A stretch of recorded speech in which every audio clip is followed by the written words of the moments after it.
अगर हम बात करें गोल्ड सिल्वर की तो 2025 में हमने एक बहुत शानदार मोमेंटम गोल्ड सिल्वर में आते हुए देखा है। गोल्ड के भाव ऑलमोस्ट मोर देन 70% के रिटर्न के साथ ट्रेड कर रहे हैं। वहीं हमने सिल्वर के भावों में भी एक शानदार रिकवरी आती हुई देखी है। सिल्वर के भाव ऑलमोस्ट 170% से ज़्यादा की रिटर्न के साथ ट्रेड करते हुए दिखाई दे रहे हैं, या यूँ कहें कि मल्टी बैगर की बास्केट में सिल्वर अब आती हुई दिखाई दी है। हमने देखा है कि सिल्वर के भावों में 2025 में बहुत शानदार रिटर्न देखने को मिले, क्योंकि यहाँ पर अगर हम फंडामेंटल्स की बात करें तो सिल्वर की इंडस्ट्रियल डिमांड बहुत इंक्रीज होती हुई दिखाई दी है। उसके साथ साथ सिल्वर ETF के अंदर भी लोगों ने जमकर खरीदारी करी है, जिसकी वजह से सिल्वर की फिजिकल डिमांड बढ़ती हुई नजर आई और फिजिकल मार्केट्स में प्रीमियम बढ़ते हुए नजर आए हैं। इसके साथ साथ सिल्वर का जो इंडस्ट्रियल यूसेज है, चाहे वो सोलर पैनल्स में हो, EV में हो, बैटरीज में हो, प्लस AI चिप्स में हो, वो यहाँ पे सबसे ज़्यादा इंपॉर्टेंट रोल प्ले करता हुआ नजर आ रहा है। हालांकि हमने देखा कि कुछ इकोनॉमीज जो गोल्ड सिल्वर को होल्ड करती हैं तो उन्होंने सिल्वर की भी होल्डिंग बढ़ानी चालू करी है, जिसमें रशिया, चाइना, ऐसा कुछ सुनने में आ रहा है कि रशिया और चाइना ने भी काफ़ी हद तक सिल्वर को होल्ड किया हुआ है। और छोटी इकोनॉमीज भी सिल्वर को होल्ड कर रही है, क्योंकि कहीं ना कहीं उसकी जो इंडस्ट्रियल डिमांड है वो यहाँ पर बढ़ती हुई नजर आ रही है।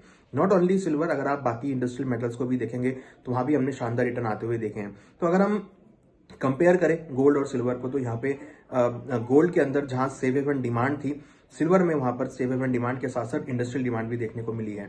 सिल्वर जो, जैसा कि हम सब जानते हैं कि इंडस्ट्रियल मेटल का भी पार्ट है और एक बुलियन का भी पार्ट है, तो सिल्वर में दोनों रोल प्ले होते हुए नजर आए हैं। अगर हम लेटेस्ट फेडरल रिजर्व की मीटिंग के मिनट्स की बात करें तो उन्होंने बोला है कि इस अगले साल 2026 में वो केवल एक बार इंटरेस्ट रेट कट करेंगे। तो अगर वो एक बार इंटरेस्ट रेट कट करते हैं तो हो सकता है कि गोल्ड सिल्वर के भावों में थोड़ी सी एक ब्रेक लगती हुई नजर आए, भाव उतने इंक्रीज ना हो जितने 2025 में इंक्रीज हुए हैं।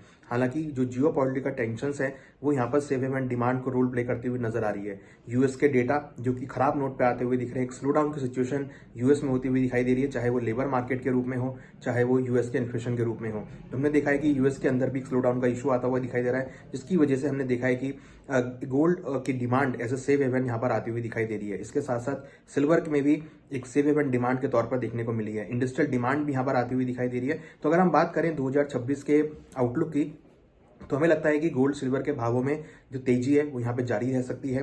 पहले क्वार्टर की अगर बात करें तो शायद मार्केट थोड़ा सा एक कंसोलिडेशन में आ सकता है। हालांकि नेगेटिव ट्रेंड हम नहीं मान रहे हैं, हमें लगता है कि निचले स्तरों पर आपको गोल्ड सिल्वर में खरीदारी देखने को मिलेगी। तो ज्यादा नेगेटिव नहीं है, थोड़ी बहुत प्रॉफिट बुकिंग आ सकती है, जो हमने पिछले 2-3 दिनों में भी आती हुई देखी है। मार्जिन इंक्रीज हुए हैं कॉमेक्स में, फ्यूचर्स मार्केट में, तो उसकी वजह से कुछ खरीदारी यहाँ पे कम हो सकती है। चाइना ने भी कुछ एक्सपोर्ट के ऊपर पाबंदी लगाई है, तो वो भी यहाँ पे थोड़ा सा नेगेटिव रोल प्ले कर सकता है। बट अगर हम बात करें इंडस्ट्रियल डिमांड या सेफ हेवन डिमांड की, तो यहाँ पर पॉजिटिव ट्रेंड यहाँ पर देखने को मिल सकता है। तो हमें लगता है 2026 में गोल्ड सिल्वर के भावों में आपको ट्रेंड पॉजिटिव होता हुआ दिखाई दे सकता है। अगर हम टारगेट की बात करें तो गोल्ड हमें लगता है कि ऊपर में अगेन 4500 से लेकर $4700, इनिशियली हम $4700 को टारगेट कर रहे हैं।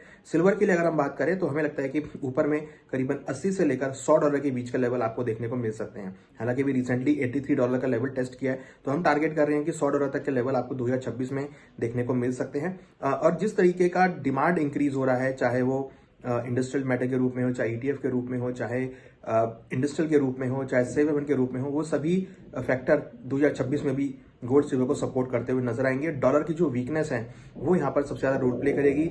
यूएस की जो डेटा है वो यहाँ पर अगर खराब नोट पर आएंगे तो हो सकता है कि डेफिनेटली गोल्ड सिल्वर को फिर सपोर्ट मिलता हुआ नजर आएगा।